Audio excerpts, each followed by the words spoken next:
você não criar o seu futuro, alguém vai criá-lo para você, talvez de uma forma que você não goste. No processo criativo, nós temos 3 fases. Você tem a fase da germinação, a fase da assimilação e a fase da conclusão. Existe um provérbio chinês que diz o seguinte: é muito difícil prever, principalmente o futuro. O único jeito que eu conheço de prever o futuro é inventá-lo. E como é que você inventa o futuro? Você inventa o futuro aprendendo a trabalhar com a tecnologia de linha de tempo. Você tem na sua estrutura neurofisiológica um jeito de você saber que ontem foi ontem, hoje é hoje e amanhã ainda não chegou. Se eu lhe perguntar, você escovou os dentes ontem? Você diz, escovei. Você escovou os dentes hoje? Você diz, escovei. Você escovou os dentes amanhã? Você diz, não. Amanhã ainda não chegou. Aí eu lhe pergunto, como é que você sabe que ontem era ontem, hoje é hoje e amanhã ainda não chegou? Você vai dizer, eu sei porque sei. Pois bem, existe um modo dentro do seu cérebro de você saber que ontem foi ontem, hoje é hoje e amanhã ainda não chegou.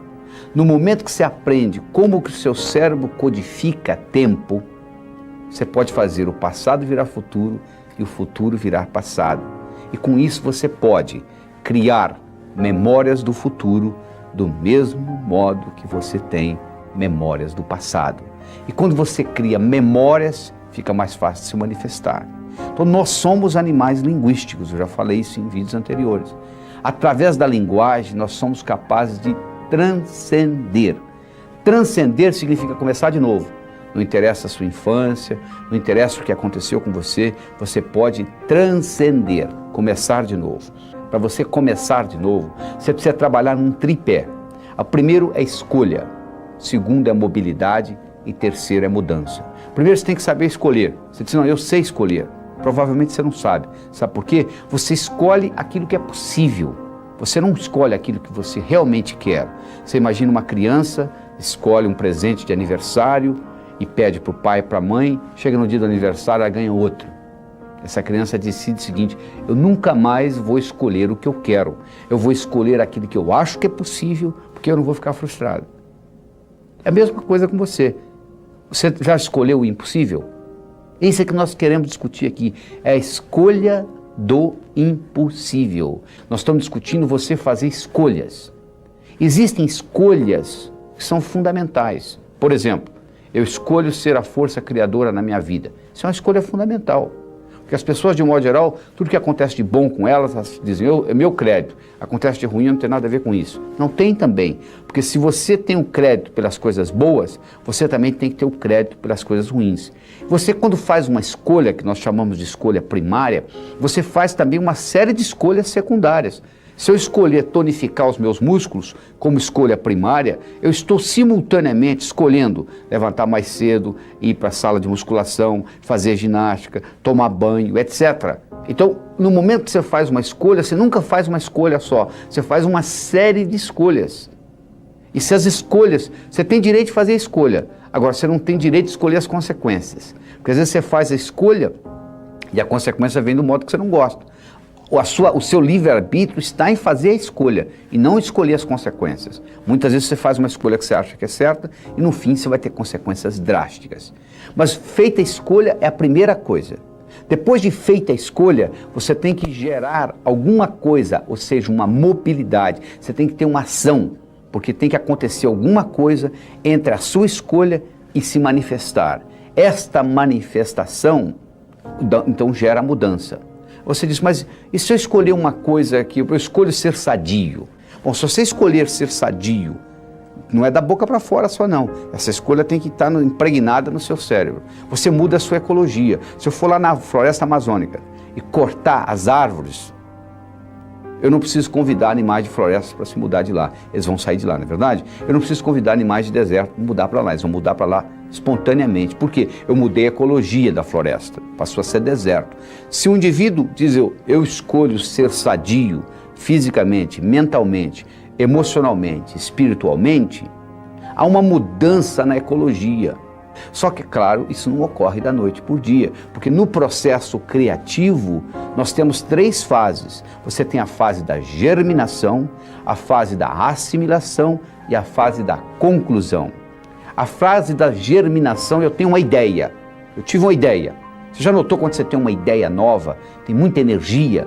O universo sabe que quando você tem uma ideia, para você decolar um avião, você precisa de uma energia enorme. Você já imaginou se o avião gastasse a mesma quantidade de combustível que ele gasta para levantar voo?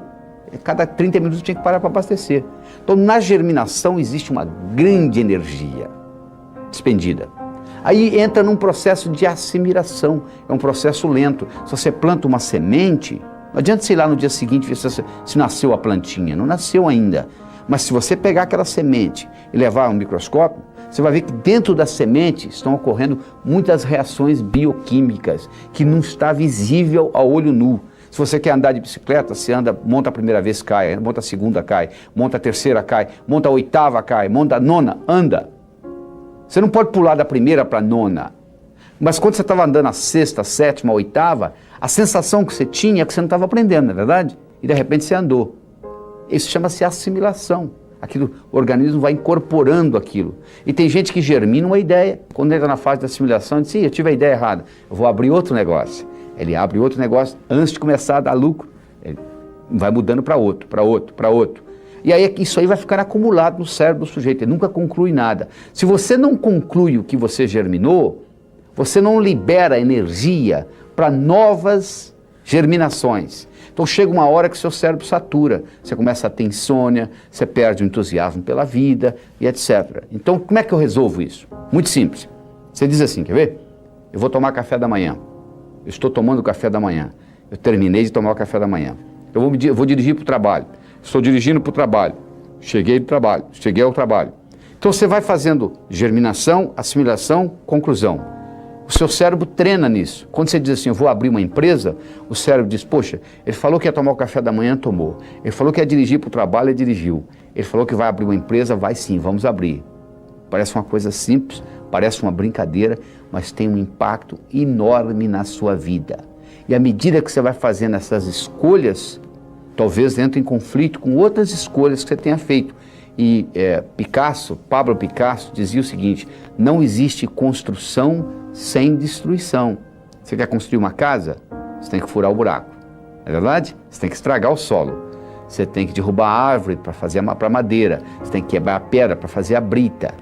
Então, do mesmo modo, se você está querendo construir novas coisas na sua vida, você está criando o seu futuro, provavelmente você vai ter que destruir algumas das coisas concluídas. Às vezes você tem que sair de um relacionamento que não esteja funcionando, e etc, etc. Então não é só fazer, não é só construir, você tem que destruir também. Não existe construção sem destruição. Então é que eu digo o seguinte, primeiro você tem que aprender a transformar os seus sonhos em metas, e depois transformar suas metas em realidade. Como é que você transforma um sonho numa meta? Bom, primeiro você tem que sonhar, né? A maioria já parou de sonhar, já jogou a toalha. Acho que o brasileiro está precisando aprender a sonhar novamente. Então primeiro você tem que sonhar. Aí como é que você transforma um sonho numa meta? Muito simples, coloca uma data. Tudo aquilo que você colocou na categoria de algum dia, provavelmente não vai acontecer na sua vida. Sabe por quê? Porque algum dia não existe no calendário. Quando você diz, algum dia eu vou ler esse livro, quando eu tiver tempo, o cérebro fala perfeitamente, o dia que algum dia chegar, nós vamos ler esse livro. Só que algum dia não chega. Algum dia eu vou abrir a minha empresa. Você não abre, nunca. Então o que você tem que fazer? Colocar datas nos seus sonhos. Porque no momento que você coloca a data, eu não estou garantindo que você vai realizá-los. Mas eu estou dizendo que a sua chance de realizá-los aumenta pelo menos 1000 vezes no momento que você põe data nos seus sonhos. Você transforma os seus sonhos em metas. Mas você tem que ver que tipo de meta também. Além de você ter todas essas metas, você tem que ter uma coisa mais importante do que metas, que costura tudo isto, que chama-se finalidade de vida. Por que você está aqui? Tem gente que está aqui como tubo, come, bebe e vai ao banheiro, come, bebe e vai ao banheiro, come, bebe e vai ao banheiro, tubos humanos. Você veio aqui para uma função mais nobre do que essa. Então você tem que estar sempre questionando, e a melhor hora de você questionar isso é antes de dormir. Tudo que acontece com você nos 20 minutos antes de você deitar, com o seu cérebro, rumina a noite inteira. Se você assiste muita violência e vai dormir, Durante a noite toda a violência rumina no seu cérebro. Se você briga com seu esposo ou sua esposa e vai dormir, você passa a noite brigado. Se você brigar, procure fazer as pazes antes de dormir, porque do contrário você vai brigar a noite inteira e vai deteriorar, vai atrapalhar o relacionamento.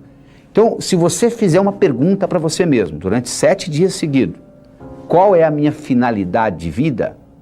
E for dormir, durante o sono, o cérebro vai ficar ruminando essa pergunta. E talvez quando você estiver tomando café da manhã ou dirigindo para o trabalho, virá a resposta. No momento que você descobre a sua finalidade de vida e você alinha as suas metas com a sua finalidade de vida, o universo passa a conspirar a seu favor.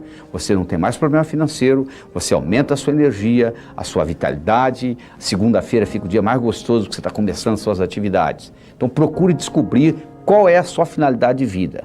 E você então aí vive a sua vida com essas prioridades. Porque você pode dividir tudo que você tem para fazer em 2 categorias, urgente e importante. Você pode fazer uma coisa que seja urgente e importante, urgente e não importante. Importante e urgente, importante, não urgente.